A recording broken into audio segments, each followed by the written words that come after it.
3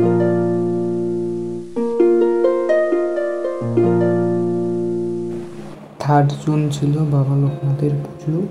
আর সেই বাবা লোকনাথের পুজোর জন্য আজকে পুজোর ব্লগটা নিয়ে তোমাদের সঙ্গে চলে আসলাম। এখানে আগের দিন সমস্ত ফুল টুল মার্কেট করে রেখেছিলাম। আর তোমাদের আগেই দেখালাম আমার শ্বেত পাথরের বাবা লোকনাথ এবছর নতুন প্রতিষ্ঠা করব।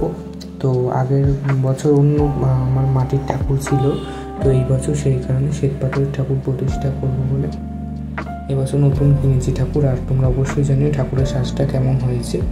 এখানে পদ্ম ফুল, মালা, রজনীগন্ধার মালা আর একটু টগর আর গোলাপ দিয়ে আমিও মালা গেঁথে নিয়েছি, দিয়ে বাবাকে সেভাবে সুন্দর করে সাজিয়ে দিয়েছি।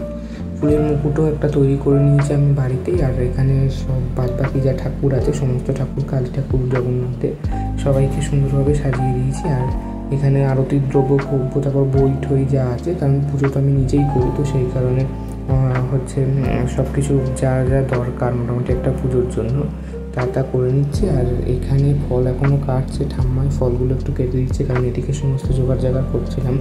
আর একটা পুজো মানে অল্প করে করলেও অনেকক্ষণই লাগে, সমস্ত সব কাজ কমপ্লিট করতে প্রায় অনেকক্ষণই লেগে যায়।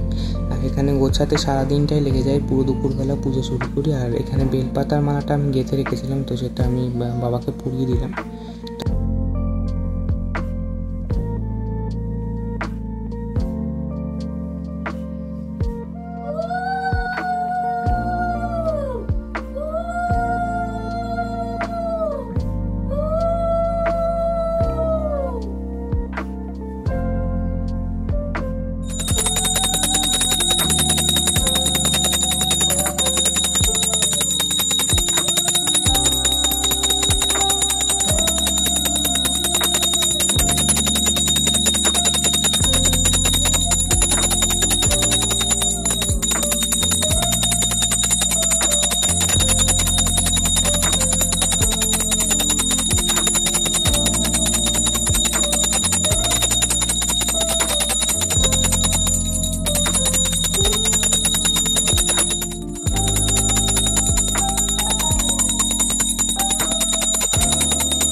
পুজো শেষ হতে অনেকটা বেলা হয়ে গেছিলো, তো এবার পুজো শেষ করে তারপর প্রসাদগুলো পাশের বাড়ি আরও নানা জায়গায় সব জায়গায় প্রসাদ যেহেতু দিতে হবে, তো প্রসাদগুলো সব আলাদা করে তুলে রাখছিলাম, ফল মিষ্টি সব আলাদা আলাদা করে তুলে রাখছিলাম। আর বিকেলবেলা বা সন্ধ্যেবেলার দিকটা আমি বাবাকে ভেবেছিলাম ক্ষীর করে দেবো, তো তেমন কোনো ভোগ করতে পারিনি, যেহেতু প্রথম ঠাকুর প্রতিষ্ঠা হয়েছে তাই জন্য আমি বাবাকে একটু ক্ষীর করে দিলাম। অল্প একটু দুধ দিয়ে বিকেলবেলা ক্ষীরটা করেছিলাম, যাতে সন্ধ্যা আরতির সময় তাহলে ভোগে ক্ষীরটা ঠাকুরকে দিতে পারবো। তো সন্ধ্যা আরতির সময়ের জন্য এখানে ক্ষীরটা আমি করে রেখে দিয়েছি, এই যে ক্ষীরটা করে সামনে রেখেছি। এবার সন্ধ্যা আরতিরও সমস্ত জিনিসগুলো বার করতে হবে, আবার সমস্ত জোগাড় করতে হবে, সব কিছু ফুল, তারপর আরতির যে জিনিসগুলো আছে। আর সন্ধ্যাবেলা বাবাকে মিছরি, আমিত্তি আর এখানে একটু গোলাপ ফুল দিয়ে ক্ষীরটা ডেকোরেশন করে নিয়েছিলাম, দিয়ে সেটাই বাবাকে সন্ধ্যাবেলা ভোগে দিয়ে দিয়েছিলাম।